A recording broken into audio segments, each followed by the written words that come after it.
বিশ্বনবী বলেছে আবু বকরকে, আবু বকর আর বুঝি মক্কায় থাকা যাবে না, মক্কায় থাকার পরিবেশ নষ্ট হয়ে গেছে, আর মক্কায় থাকা যাবে না, মেহেরবানি করে আমাদের হিজরত করে চলে যেতে হবে। কতদিন আগে বলছে? কতদিন আগে? 6 মাস আগে বিশ্বনবী আবু বকর সিদ্দিক রাদিয়াল্লাহু তাআলা আনহুকে বলছে যে হিজরত করে যেতে হবে। বিশ্বনবী 6 মাস পরে হিজরত করেন। আবু বকর সিদ্দিক রাদিয়াল্লাহু তাআলা আনহুর বাড়ির গেটের দরজায় যে আস্তে আস্তে করে যখন টক টক করে ডাক দিলেন, আবু বকর, আবু বকর, আবু বকর বলে ডাক দিতে লাগলেন। আর সঙ্গে সঙ্গে অনুজ বাক্যে অত্যন্ত জোরে না, পাশে শত্রুরা টের পেয়ে যেতে পারে, যার কারণে আস্তে আস্তে ডাক দিল। আবু বকর লাব্বাইক ইয়া রাসূলুল্লাহ বলে দরজা খুলে দিলেন। বিশ্বনবী বললেন, আবু বকর 6 মাস আগে আমি বলেছি হিজরত করে যেতে হবে, হিজরতের সঙ্গী তুমি হতে পারো, আর আজ পর্যন্ত আর কোনোদিন কোনো কথা বলি নাই। আজকে যখন রাত্রে এসে অত্যন্ত আস্তে আস্তে তোমার দরজায় টক টক করে ঘা দিলাম, আর আস্তে আস্তে আবু বকর বলে ডাক দিলাম, সঙ্গে সঙ্গে দরজা খুলে দিলে, কারণ কি তুমি ঘুমাও না? আবু বকর চোখের পানি ছেড়ে দিলেন, ইয়া রাসূলুল্লাহ, ইয়া হাবিবাল্লাহ, এখান থেকে 6 মাস আগে আপনি যেদিন বললেন, ও আবু বকর, মক্কার মানুষের আমার পারে তেতে উঠেছে, মক্কায় হয়তো আর থাকা যাবে না, আমার আব্বা নাই, মা নাই, আমার ভাই নাই, বোন নাই, মক্কার মানুষগুলো হয়তো আমাকে মেরে ফেলতে পারে, তুমি হবে আমার হিজরতের সঙ্গী, রাতের অন্ধকারে তোমার বাড়িতে চলে যাব, তোমাকে যদি জোরে জোরে ডাক দেই শত্রুরা শুনতে পেয়ে আমাকে আক্রমণ করবে। ইয়া রাসূলুল্লাহ, ইয়া হাবিবাল্লাহ, সেই থেকে আজ পর্যন্ত আমি আবু বকর বিছানায় পিঠ লাগাইয়া ঘুমাই না, আমি এই দরজায় দাঁড়াইয়া দাঁড়াইয়া পিঠ লাগাইয়া লাগাইয়া ঘুমাই। একবার জোরে জোরে বলা যাবে কি সুবহানাল্লাহ? কি মহব্বত! হিজরতের সাথী, গুহার সাথী, মদিনার সাথী, কবরের সাথী, জান্নাতেরও সাথী। জোরে বলুন আলহামদুলিল্লাহ। আবু বকর সিদ্দিক রাদিয়াল্লাহু তাআলা আনহু, বিশ্বনবী বলেছেন গোটা উম্মতের, গোটা পৃথিবীর মানুষের আমল যদি এক পাল্লায় রাখা হয়, আর হযরত আবু বকর সিদ্দিক রাদিয়াল্লাহু তাআলা আনহুর আমল যদি এক পাল্লায় রাখা হয়, হযরত আবু বকর সিদ্দিক রাদিয়াল্লাহু তাআলা আনহুর আমলের পাল্লা ভারী হয়ে যাবে, ভারী হয়ে যাবে, ভারী হয়ে যাবে। জোরে বলেন আলহামদুলিল্লাহ। এই আবু বকর, বিশ্বনবী যেদিন হিজরত করে চলে গেলেন, দেখেন ইমান মজবুত, কত ইমান! বিশ্বনবীর কাছে মক্কার মানুষেরা টাকা হাওলাত রাখত, গচ্ছিত রাখত, বিশ্বনবীর কাছে টাকা রেখে দিত যাতে তসরুফ না হয়, কেউ মেরে না দিতে পারে। বর্তমান চেয়ারম্যান মেম্বারের কাছে গরিব মানুষ কাজ করে খায়, মেয়ে বিয়ে দেওয়ার জন্য যদি কিছু টাকা রেখে দেয়, আর পরে যখন চাইতে যায় চেয়ারম্যান সাহেব, মেম্বার সাহেব, মোড়ল সাহেব, মাতব্বার সাহেব বলে, তুমি টাকা রেখেছো, তার প্রমাণ কি? গরিব মানুষ টাকা ভোগ। বিশ্বনবীর কাছে টাকা রাখত। হিজরত করে যখন চলে গেলেন, বিশ্বনবী হযরত আলীকে বললেন, আলী, তুমি আমার এই বিছানার পরে চাদর মুড়ি দিয়ে শুয়ে থাকো, সকাল বেলায় ওই যে গচ্ছিত রাখা যে টাকা পয়সাগুলো আছে সঠিক মালিকদের কাছে পৌঁছায় দিয়ে তুমি মদিনায় চলে এসো, মদিনায় তোমার সঙ্গে আমার দেখা হবে। একবার জোরে জোরে বলুন সুবহানাল্লাহ। হযরত আলী রসুলের চাদর গায়ে দিয়ে টান টান হয়ে শুয়ে রয়েছে। সারা রাত ধরে মক্কার সব গোত্রের যুবকরা রসুলের বাড়ি পাহারা দিয়েছে, আর রসুলের ওর ভিতর থেকে আল্লাহ পাক হিফাজত করেছেন। আল্লাহ পাক বলেছেন যে আল্লাহ পাক যাকে হিফাজত করবে তাকে কেউ কিছু করতে পারবে? তাকে কেউ ক্ষতি করতে পারবে? আল্লাহ পাক হিফাজত করার মালিক। আল্লাহ হাফিজুন খায়রুল হাফিজুন, উত্তম হিফাজতকারী।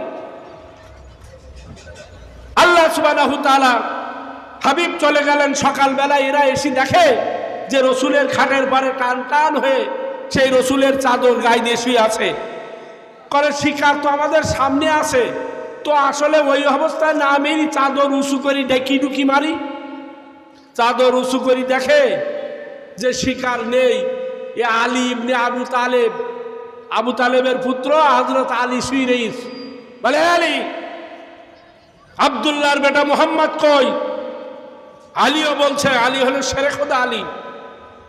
আল্লাহ সুবহানাহু ওয়া তাআলা কাফেরদের জন্য আসাদুল্লাহিল গালিব, রসুলের দেওয়া লকাব টাইটেল তাম দুনিয়ায় কাফেরদের জন্য হযরত আলীকে আল্লাহ পাক বাঘ বানায়া দুনিয়ায় প্রেরণ করেছে। জোরে বলুন সুবহানাল্লাহ।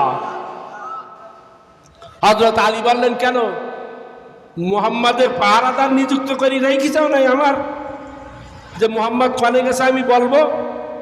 কারণ আলী জানে যে আমার মরণ হবে না। আল্লাহর রাসূল বলেছেন, সকালে পাওনাদারদের টাকাগুলো ফেরত দিয়ে তুমি মদিনায় চলে আসবে, তোমার সঙ্গে আমার মদিনায় দেখা হবে, রসুলের সঙ্গে মদিনায় আমার দেখা হবে। রসুল বলেছে, কারণ এদের সঙ্গে যতই আমি গরম গরম মেজাজে কথা বলি আমার কিচ্ছু হবে না, আমাকে মারতে পারবে না। রসুলের সঙ্গে অবশ্যই অবশ্যই মদিনায় আমার দেখা হবে।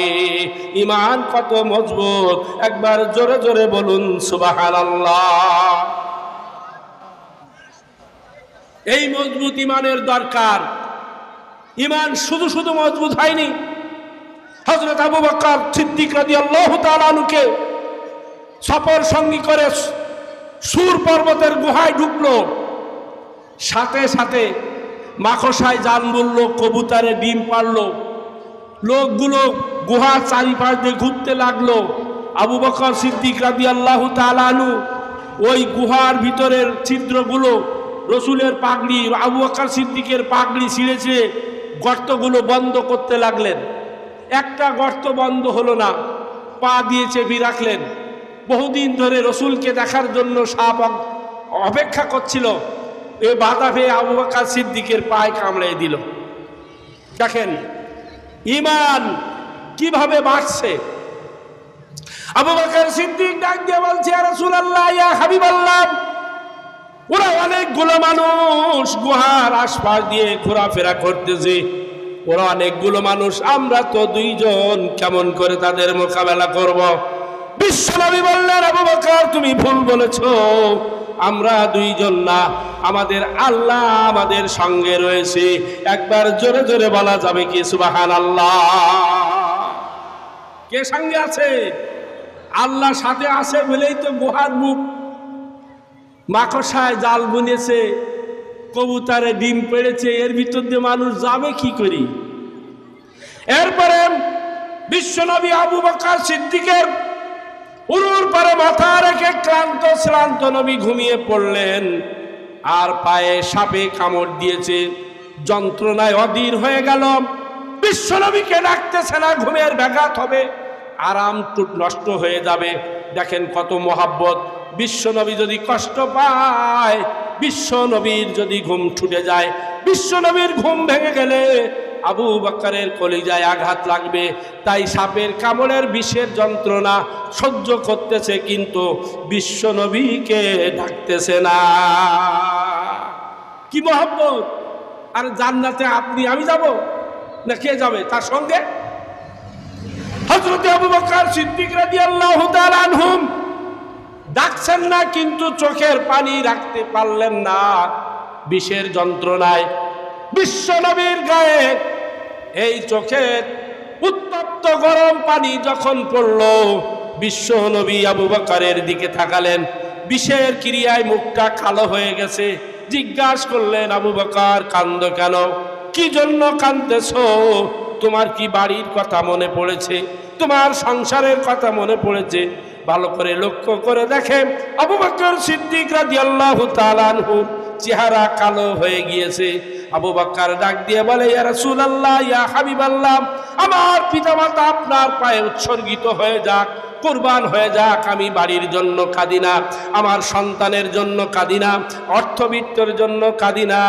সাপে আমাকে দংশন করেছে, বিশ্বনবী মুখের থেকে থুতু মোবারক বের করে আবু বকরের ক্ষত স্থানে লাগিয়ে দিলেন। সমস্ত বিষ বিশ্বনবীর মুখের থুতুই একেবারে পানি হয়ে গেল, বর্ষ হয়ে গেল, ঈমান বৃদ্ধি পেয়ে গেল আবু বকর সিদ্দিক রাদিয়াল্লাহু তাআলা আনহু। একবার জোরে জোরে বলা যাবে কি সুবহানাল্লাহ?